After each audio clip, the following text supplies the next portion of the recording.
be looking at Feel Good Productivity, chapter 1, which is play. In one sentence, play, my takeaway is that we need to approach things with a sense of adventure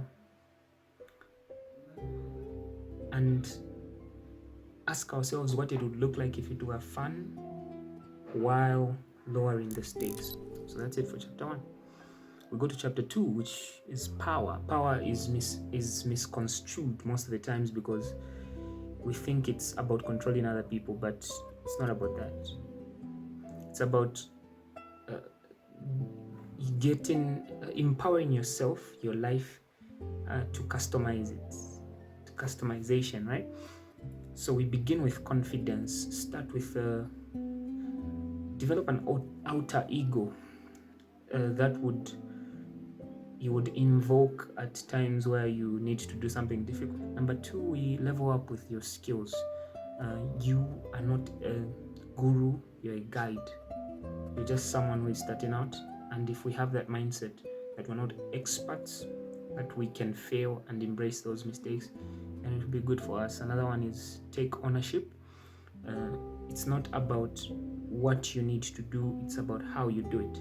So you can be given a task to do, but you have control over how you do that task. That's it for chapter 2. Coming back to chapter 3, it says, we're talking about people.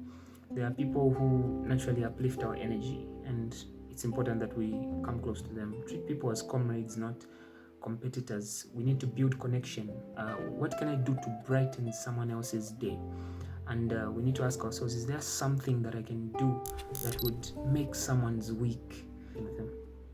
Chapter 4 talks about seeking clarity, and this is under us unblocking. So what's really bothering you? Look at the underlying motive. If you're uncertain, get clarity. Ask why. Figure out how. Ask what. Employ nice goals. Near-term, input-based, controllable and energizing. And finally, ask when. If you don't know when you do it, chances are that you won't do it. So in terms of our lives where we ask ourselves, will this matter in 10 minutes? Will this matter in 10 weeks? Will it matter in 10 years? And when you ask yourself that introspective question, it would tell you what to rely on and what to focus on and what to put all your energy toward. Self-confidence is your ability minus the standard.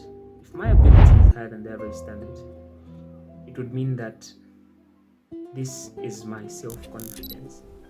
And if it's lower, my self-confidence will be in the negative. So let's make it positive. Make your start, even for a short time.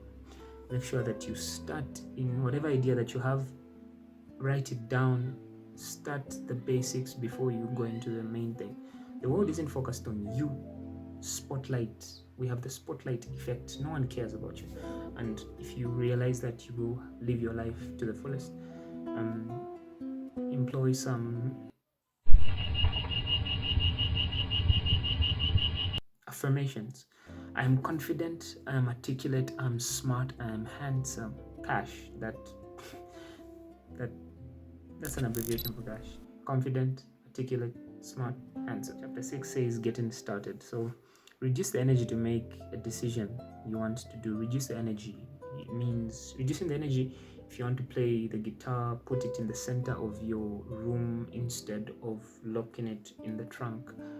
If you want to read, put your books on your table and leave it open on the page that you left it so that it would be easy for you to just sit and get right into it. Reduce the cognitive load and traffic to begin something. Prime your environment for future actions. In short, that's what I was just teasing at. If you don't manage to do something, do a less complicated version of it. If you didn't manage to run, go for a walk. That's a win for you. If you didn't manage to study the whole topic, study, answer some questions. That's a win for you. Chapter 7 talks about conserve. Burnout means doing too much, not resting properly, and using energy wrongfully. Those three things. Do less to unlock more. Uh, you ask yourself, where is your energy going? How are your dreams aligned with your active investments? If it's not hell yeah, then it's not worth doing. It's either hell yeah or no. Nothing in the middle, period. Don't fail with abandonment. Don't get off course. Failing with abandonment means putting it off completely, but succeeding means no matter what happens, being committed to that thing. Chapter 8 says recharge. Feeling good means calm. Calm means competence, which is a sense of improvement, autonomy, which is a sense of ownership, liberty, which is proper engagement and freedom and independence, and mellow, which is relaxed and low stakes.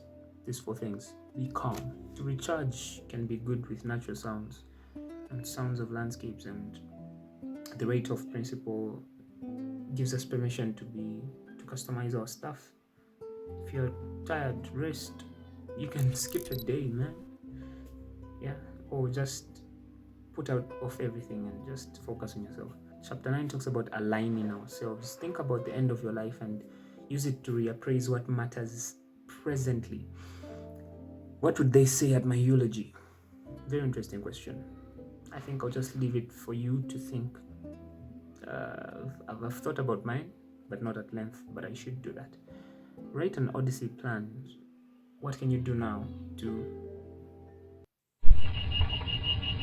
have the best life you can have in the next 5 years? What changes can you make?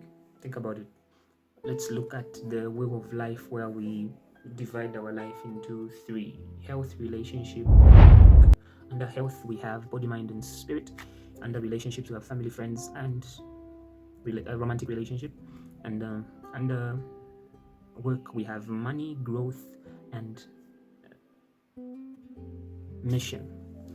So you rate all these things out of 10 and see where you are missing out. Use a 12-month celebration. How do you like to celebrate in the next 12 months? I would like to celebrate that I ran a marathon and I moved out of my parents' house. Short-term goals feel easier to reach than long-term goals. Use that. So use the fact that short-term goals can help serve you in the moment as you're preparing for your long-term goals. Don't postpone happiness. Choose to be happy now. Use alignment method. I do this. I do body, mind, spirit. What can I do today to improve my body, to improve my mind, to improve my spirit? Today, I did workout in chest and legs, and I did a 5K run. That's under body. Under mind, I'm reviewing Feel Good Productivity, and I studied probability. That's under mind. And under spirit, I read Exodus chapter 25 to 34.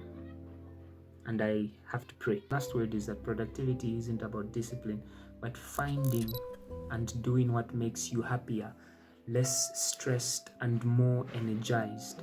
Those 3 things: happy, less stress, and more energy. That's it for me. Peace, love, prosperity. All the best. See you next time.